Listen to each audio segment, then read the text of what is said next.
Eh bien, dans le cadre de notre cours de statistique, j'ai besoin de quelques outils que sont les dérivés partiels. Alors, pour pouvoir expliquer ce que sont les dérivés partiels, il faut d'abord être capable de pouvoir comprendre ce que c'est qu'une dérivée. Et avant cela, encore, avoir quelques petites notions de limites. Donc, l'idée n'est pas du tout de faire tout un cours de calcul différentiel et intégral, mais simplement de prendre pic-bloc les petites notions qui me sont nécessaires pour la bonne compréhension de ce cours.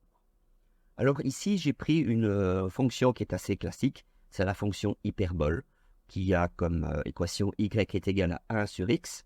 Voilà, alors, vous voyez que cette courbe est en réalité donc en deux parties. Lorsque on est dans la partie négative, eh bien les résultats en y sont négatifs également. Et lorsque les valeurs de x sont positives, y est positif. C'est clair que pour x égale 2, j'ai 1 demi, pour x égale 3, j'ai 1 tiers, etc. etc. C'est ainsi que si j'ai la valeur 1 pour commencer, l'inverse de 1, c'est 1, l'inverse de 2, c'est 1 demi, l'inverse de 3, c'est 3, etc. etc. Donc on voit qu'elle est à chaque fois décroissante. Mais c'est en réalité aussi vrai dans la partie positive que dans la partie négative. Alors, ce que l'on voit aussi, c'est ce qui se passe au niveau de tous les cas extrêmes. Si je suis en train de me rapprocher de 0, de plus en plus, eh bien, évidemment, la courbe va monter.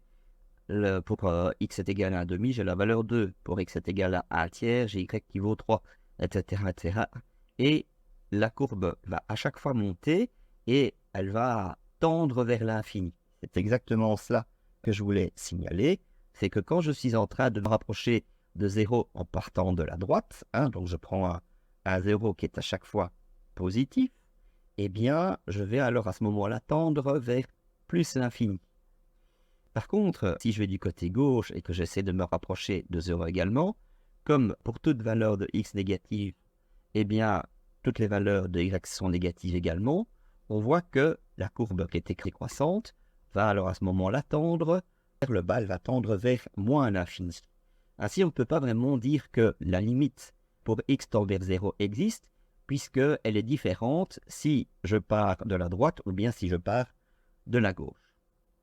Par contre, si nous examinons les extrêmes gauche et extrême droite de la courbe, nous voyons que pour ce qui est de la partie négative, la partie gauche, allons-y commençons par là, eh bien, chaque fois que je suis en train d'aller le plus loin possible vers la gauche avec x, c'est-à-dire prendre une valeur de plus en plus petite, ou au contraire de plus en plus grande en valeur absolue, eh bien, la courbe essaye de se rapprocher de plus en plus de 0. Et c'est exactement cela.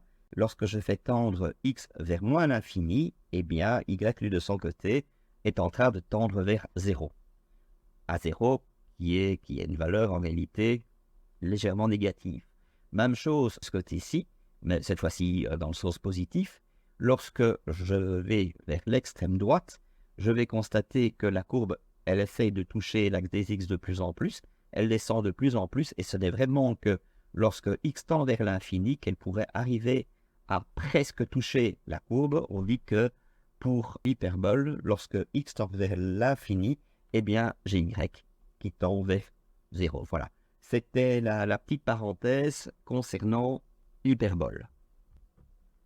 Alors je me retrouve ici, cette fois-ci, avec la parabole.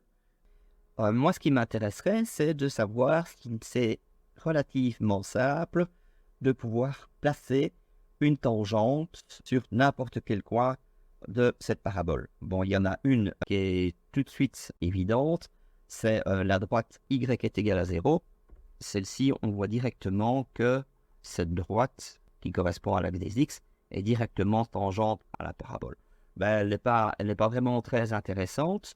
Moi, ce qui m'intéresserait, et c'est ce qui est fait dans le note, c'est de dire, tiens, moi j'aimerais bien savoir ce qui se passe si je décide de placer un point ici, le point 1A, et est-ce qu'il serait assez simple de pouvoir trouver l'équation d'une droite qui passe par ce point A et qui est tangente à la parabole y est égal x carré. La réponse est oui. La réponse, en fait, c'est y est égal à 2x en moins 1. Voilà. Alors, je ne sors pas cette équation d'un grand chapeau. c'est grâce à ce que nous connaissons au niveau des dérivés que nous pouvons trouver ce type de réponse. Ça, vous allez donc le découvrir dans une autre vidéo où je vais commencer donc à faire le détail du comment on arrive à ce résultat. Voilà.